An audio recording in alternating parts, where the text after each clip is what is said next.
اعوذ باللہ من الشیطان الرجیم بسم اللہ الرحمن الرحیم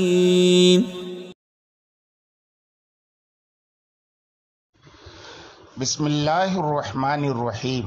میں مجاہد حسین رضوی، استاذ دارالعلوم غریب نواز الہ آباد درجہ سادسہ کے متعلمین سے مخاطب ہوں اور ہدایہ کتاب النکاح کا درس دینے جا رہا ہوں۔ بات چل رہی تھی خیار بلوغ کی۔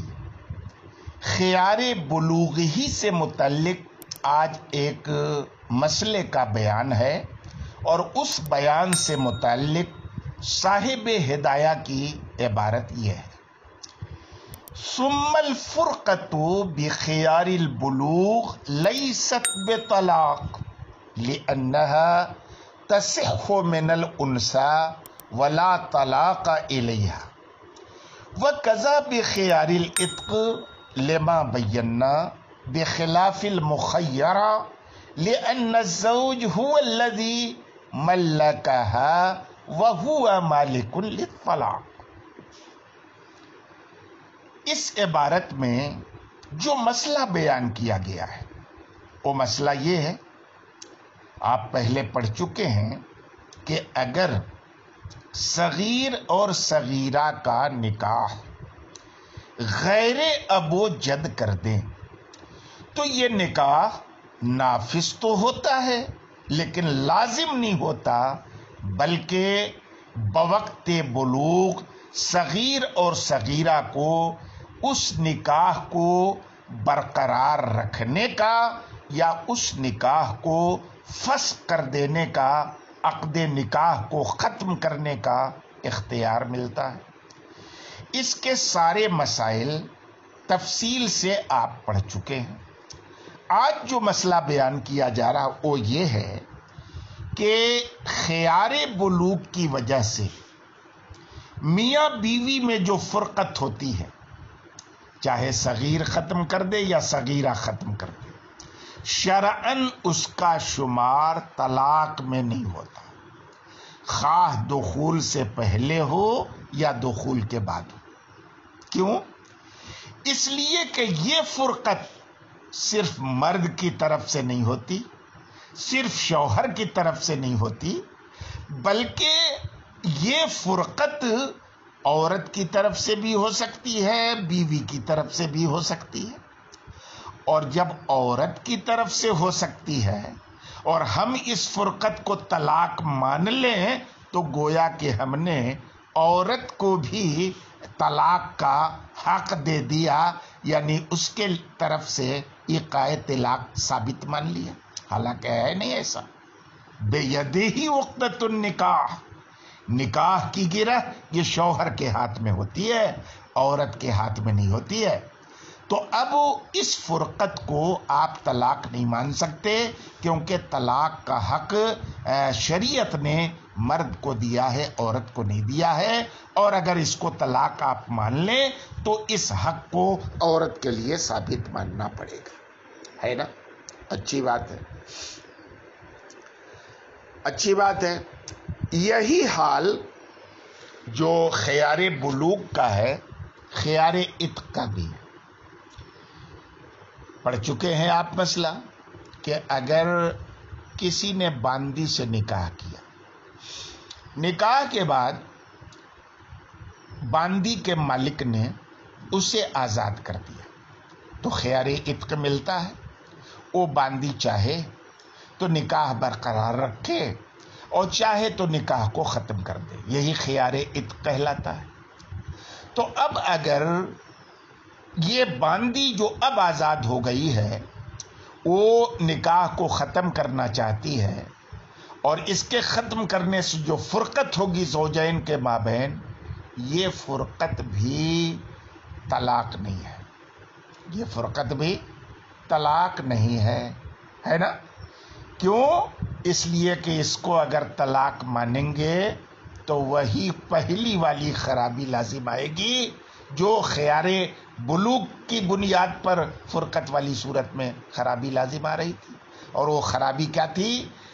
ایقاع طلاق کو عورت کی جانب سے ماننا جو درست نہیں ہے۔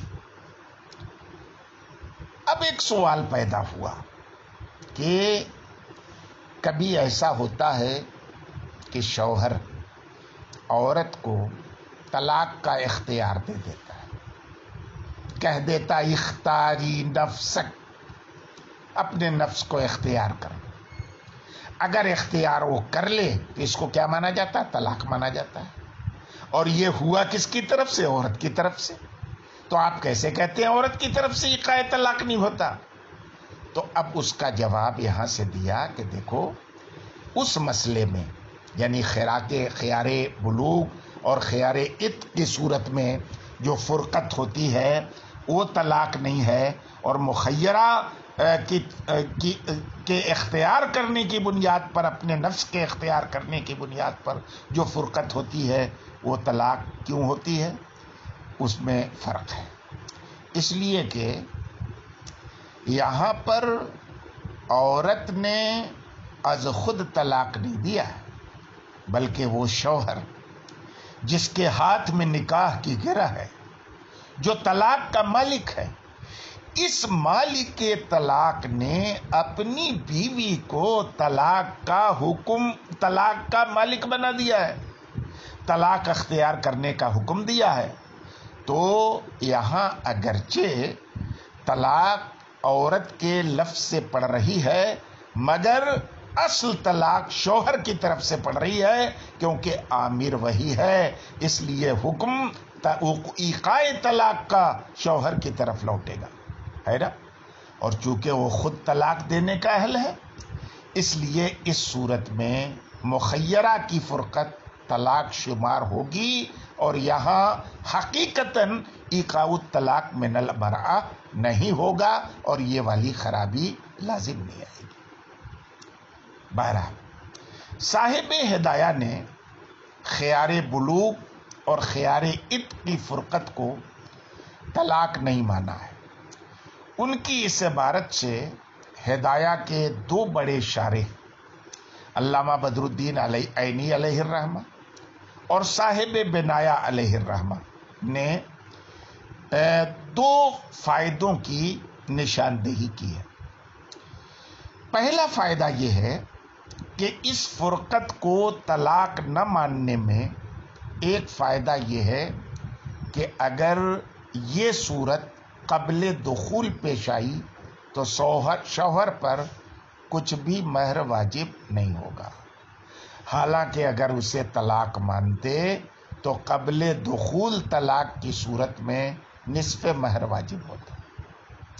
دوسرا فائدہ یہ ہے کہ اگر اس فرقت کے بعد دوبارہ دونوں نکاح کرتے ہیں تو شوہر پورے 3 طلاق کا مالک ہوگا، اور اگر اسے طلاق مانتے تو ظاہر ہے ایک طلاق دے دینے کے بعد اگر شوہر رجعت کر لے تو اب 2 ہی طلاق کا مالک رہ جاتا ہے، مگر اس فرقت کے بعد اگر بالفرض باہمی رضامندی سے دوبارہ نکاح ہوا تو شوہر 3 طلاق کا مالک ہوگا، کیونکہ وہ پہلی والی فرقت وہ تو طلاق تھی ہی۔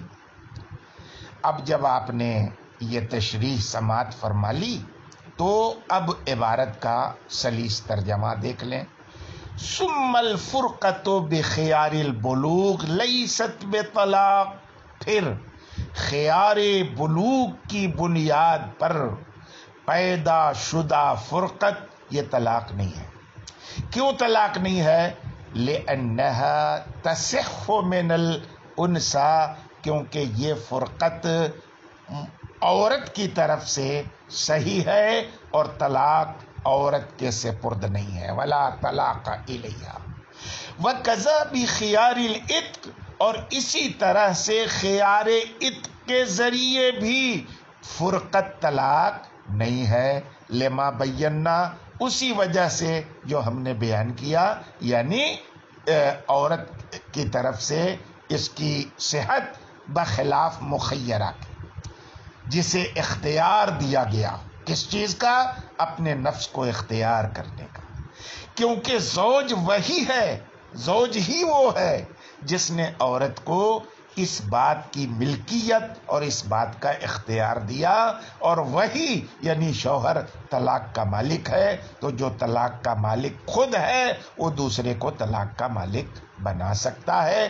تو بظاہر عورت کی طرف سے طلاق ہوگی، لیکن حقیقتاً یہ شوہر کی طرف سے طلاق ہوگی۔ آج کے سبق میں اتنا ہی، باقی انشاءاللہ کل۔ بسم اللہ الرحمن الرحیم۔ میں مجاہد حسین رضوی، استاذ دارالعلوم غریب نواز الہ آباد، درجہ سادسہ کے متعلمین سے مخاطب ہوں اور ہدایہ کتاب النکاح کا درس دینے جا رہا ہوں۔ آج کے درس سے متعلق جو عبارت ہے، پہلے آپ اس عبارت کو بغور سن لیں۔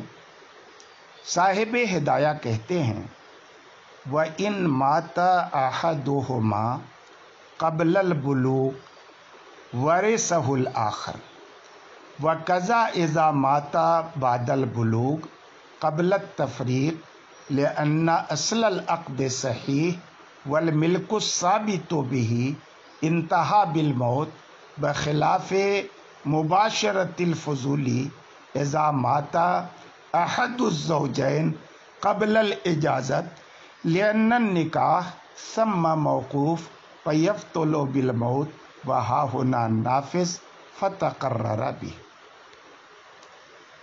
عبارت کا ترجمہ سننے سے پہلے اس عبارت کا جو مفہوم ہے اور اس میں جو مسئلہ بیان کیا گیا ہے، پہلے وہ سن لیں۔ اس مسئلے کا خلاصہ یہ ہے کہ اگر کسی ولی ابد نے صغیر اور صغیرہ کا نکاح بچپن میں کر دیا تھا اور انہیں خیار بلوغ حاصل تھا، اتفاق سے بالغ ہونے سے پہلے ہی ان میں سے کسی کی موت ہو گئی، یا بالغ ہونے کے بعد قاضی کی علیحدگی کا حکم لگانے سے پہلے کسی کی موت ہو گئی، تو ان دونوں صورتوں میں جو زندہ ہے وہ میت کا وارث ہوگا۔ چنانچہ اگر لڑکی کا انتقال ہوا ہے تو لڑکا اس کا وارث ہوگا، اور اگر لڑکے کا انتقال ہوا ہے تو لڑکی وارث ہوگی۔ وارث ہونے کی دلیل یہ ہے کہ ان کا اصل عقد یعنی نکاح درست اور صحیح تھا، بھلے لازم نہیں تھا لیکن درست اور صحیح تھا، اور اس اصل نکاح سے زوجین کے لیے ایک دوسرے پر جو ملکیت ثابت ہوئی تھی، موت نے اسے ختم کر دیا۔ اور اصول یہ ہے کہ الشیء یتقرر بالانتہا، شے جب اپنے انتہا کو پہنچ جاتی ہے تو مستحکم ہو جاتی ہے، مضبوط ہو جاتی ہے، کامل ہو جاتی ہے۔ لہٰذا یہاں بھی زوجین میں سے کسی ایک کی موت سے عقد مستحکم ہو گیا، کامل ہو گیا، اس لیے زندہ بچا ہوا جو ہے عاقد، اس کو وراثت دوسرے کی ملے گی۔ اس کے برخلاف کہ اگر کسی فضولی نے صغیر اور صغیرہ کا نکاح کر دیا تو ظاہر ہے کہ بعد بلوغ یہ نکاح ان کی اجازت پر موقوف رہے گا۔ اب اگر اجازت دینے سے پہلے ہی ان میں سے کسی کا انتقال ہو جائے تو دوسرا عاقد اس کا وارث نہیں ہوگا اور اسے حق وراثت نہیں ملے گا، اس لیے کہ اس مسئلے میں ان کا نکاح نافذ نہیں ہوا ہے بلکہ موقوف رہا ہے۔ لہذا مستحکم ہونے کے بجائے موت سے وہ نکاح باطل ہو جائے گا اور ان کے مابین وراثت نہیں چلے گی۔ اس کے برخلاف صورت مسئلہ میں چونکہ نکاح درست تھا، نافذ تھا، اس لیے موت اسے منتہی اور مضبوط کر دے گی اور بعد موت اس میں وراثت ایک دوسرے کے لیے جاری ہوگی۔ اب عبارت کا ترجمہ دیکھ لیں کہ وَإِن مَاتَ أَحَدُهُمَا قَبْلَ الْبُلُوغِ، اور ان میں سے اگر کوئی ایک بلوغ سے پہلے مر جائے تو دوسرا اس کا وارث ہوگا، دوسرا اس کا وارث ہوگا، کیونکہ ابھی تو میاں بیوی وہ ہیں ہی۔ اسی طرح سے کہ جب ان میں سے کوئی ایک بلوغ کے بعد مرے لیکن قاضی کی تفریق سے پہلے مرے، تب بھی ایک دوسرے کے وہ وارث ہوں گے۔ کیوں وارث ہوں گے؟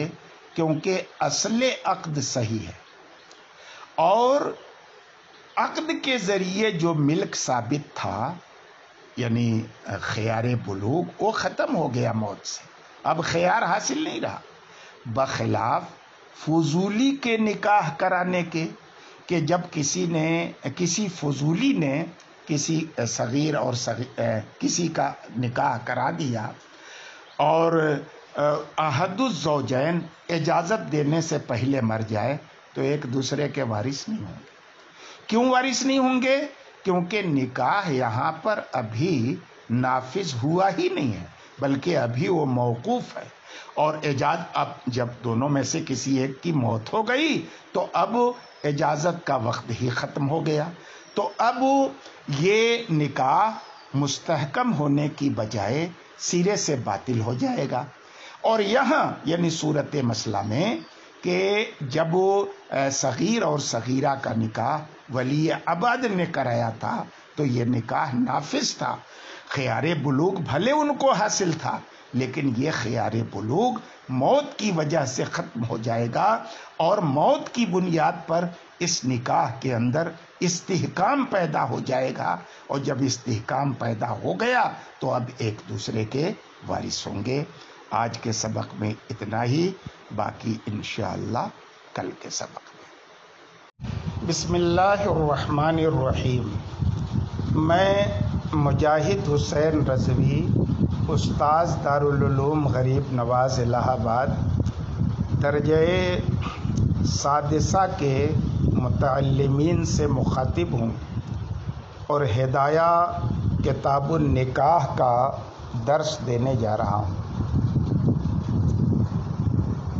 ولایت کے تعلق سے یعنی ولایت فی النکاح کے تعلق سے آج چند مسائل کا بیان کرنا ہے۔ بیان سے متعلق جو عبارت ہے آپ بغور پہلے اس عبارت کو سن لیں۔ قال ولا ولایت لعبد ولا صغیر ولا مجنون لأنه لا ولایت لهم على انفسهم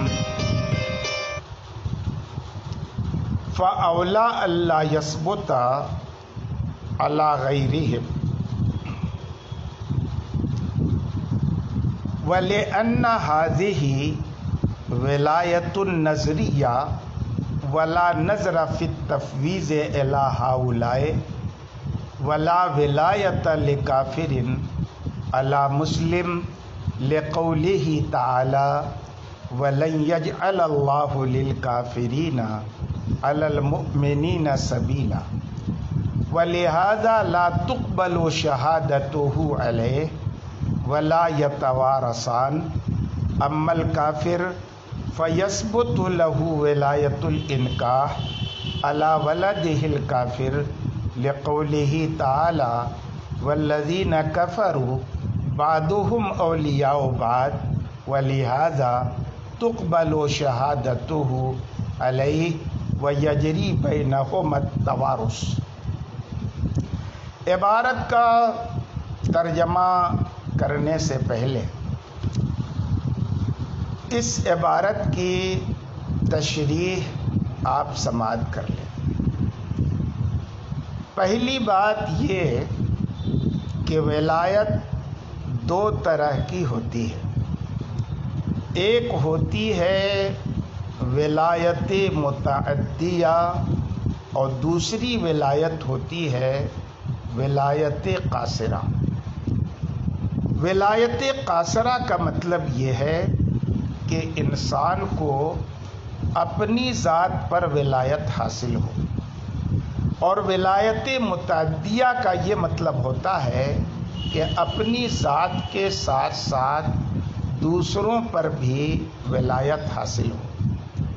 یعنی ولایت قاصرہ اصل اور ولایت متعدیہ اس کی فرع ہے، اور اصول یہ ہے کہ ثبوت اصل کے بغیر فرع کا ثبوت نہیں ہوتا۔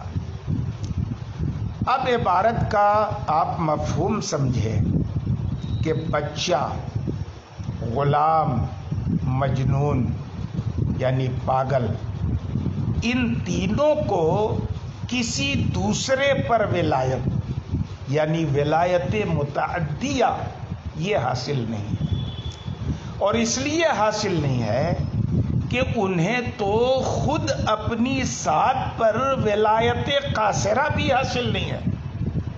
دوسرے لفظوں میں جب انہیں ولایت قاصرہ حاصل نہیں ہے، اپنی ذات پر ولایت حاصل نہیں ہے، تو ولایت متعدیہ جو دوسروں پر چلتی ہے وہ کیوں کر حاصل ہوگی؟ اس لیے کہ متعدیہ تو قاصرہ کی فرع ہے، اور جب اصل ہی کا وجود نہیں ہے تو فرع کیسے عالم وجود میں آئے گا؟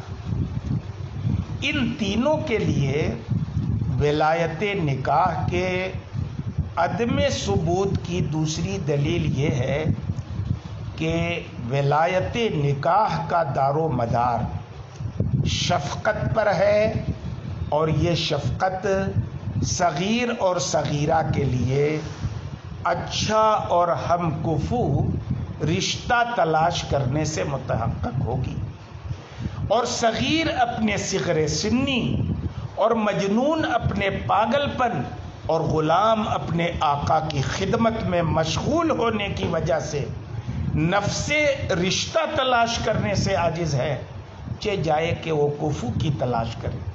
اس لیے بھی اس ولایت کو ان کے لیے ثابت ماننے میں کوئی حاصل اور فائدہ نہیں ہے۔ پھر ایک دوسرا مسئلہ بیان کرتے ہیں کہ کسی بھی کافر کو کسی بھی مسلمان پر شرعی ولایت حاصل نہیں۔ کیوں حاصل نہیں ہے؟ اس لیے کہ قرآن کریم نے صاف طور پر اعلان کر دیا ہے کہ وَلَن يَجْعَلَ اللَّهُ لِلْكَافِرِينَ عَلَى الْمُؤْمِنِينَ سَبِيلًا، کہ اللہ رب العزت ایمان والوں کے خلاف کافروں کے لیے ہرگز کوئی سبیل پیدا نہیں کرتا۔ اس اعلان کے باوجود اگر مسلمان پر کافر کو ولایت دی جائے تو نص قرآنی کی صریح مخالفت لازم آئے گی، جو قطعاً درست اور جائز نہیں ہے۔ اور چونکہ کافر کو مسلمان پر ولایت حاصل نہیں، اسی وجہ سے نہ تو مسلمان کے خلاف کافر کی گواہی مقبول ہے، نہ مسلمان اور کافر کے مابین وراثت جاری ہوتی ہے۔ اس لیے کہ یہ ساری چیزیں سبیل میں داخل ہیں، ولا سبیل للکافر علی المسلم، اور مسلمان کے خلاف کافر کو کوئی سبیل نہیں ہے۔ ہاں، ایک کافر باپ کو اپنے کافر بیٹے پر ولایت نکاح بھی ثابت ہے، اور اس کے خلاف اس کے باپ کی گواہی بھی مقبول ہے، اور ان کے مابین آپس میں وراثت بھی جاری و ساری ہے، کیونکہ قرآن کریم کا ارشاد ہے والذین کفروا بعضهم اولیاء بعض، جن لوگوں نے کفر کیا ان میں کے بعض دوسرے کے ولی ہیں۔ اچھی بات ہے۔ اور اوپر بیان کردہ تینوں چیزیں تعلق اور ولایت ہی سے متعلق ہیں، اس لیے کافر باپ بیٹے کے حق میں ان کا ثبوت ہوگا، اس میں کوئی حرج نہیں۔ آج کے سبق میں اتنا ہی، باقی کل انشاءاللہ تعالی۔